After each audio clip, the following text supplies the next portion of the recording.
sa ABS-CBN News Headquarters, Corina Sanchez, Julius Babaw, kasama ang mga patrol ng bayan, bantay ng mamamayan. Ito ang TV Patrol!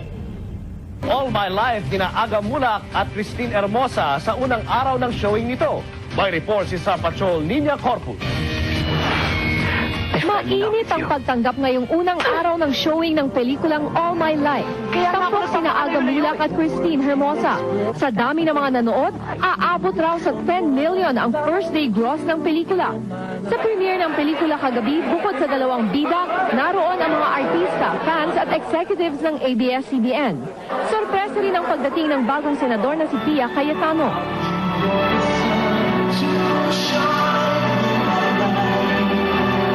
Espesyal ang premiere kagabi.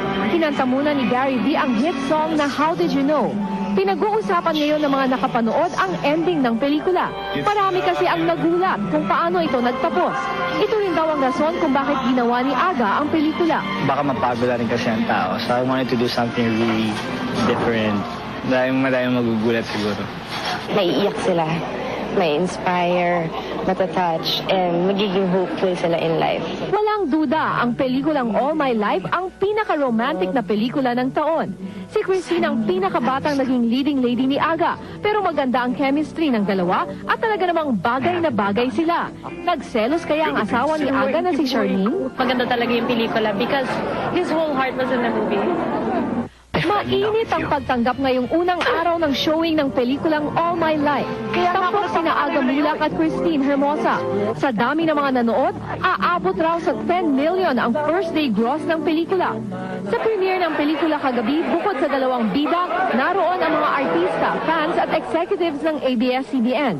Sorpresa rin ang pagdating ng bagong senador na si Pia Cayetano.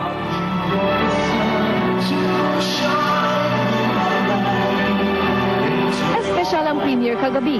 Kinanta muna ni Gary V ang hit song na How Did You Know? Pinag-uusapan ngayon ng mga nakapanood ang ending ng pelikula. Marami kasi ang nagulat kung paano ito nagtapos. Ito rin daw ang rason kung bakit ginawa ni Aga ang pelikula. Baka mapagod rin kasi ang tao. So I wanted to do